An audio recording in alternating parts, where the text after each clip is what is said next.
आणि आता बातमी आहे छत्रपती संभाजीनगरमधून। जायकवाडी धरणाचे 22 दरवाजे उघडलेले आहेत। धरणातून 6288 क्युसेक वेगाने गोदावरी नदीपात्रात पाण्याचा विसर्ग सुरू आहे। त्यामुळे गोदावरी नदीकाठच्या गावांना सतर्कतेचा इशारा देण्यात आलाय। जायकवाडी धरणातून यंदा दुसऱ्यांदा धरणाचे दरवाजे उघडून पाणी सोडण्यात आले।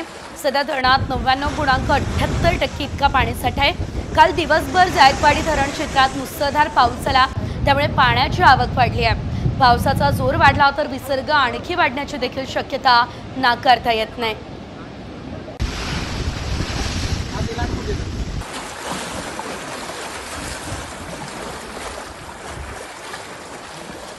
आणि आता बातमी आहे छत्रपती संभाजीनगरमधून।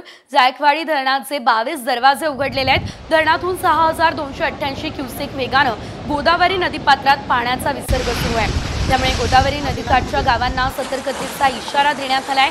जायकवाडी धरणातून यंदा दुसऱ्यांदा धरणाचे दरवाजे उघडून पाणी सोडण्यात आले। सध्या धरणात 99.78% इतका पाणीसाठा आहे। काल दिवसभर जायकवाडी धरण क्षेत्रात मुसळधार पाऊस झाला, त्यामुळे पाण्याची आवक वाढली आहे। पावसाचा जोर वाढला तर विसर्ग आणखी वाढण्याची देखील शक्यता नाकारता येत नाही।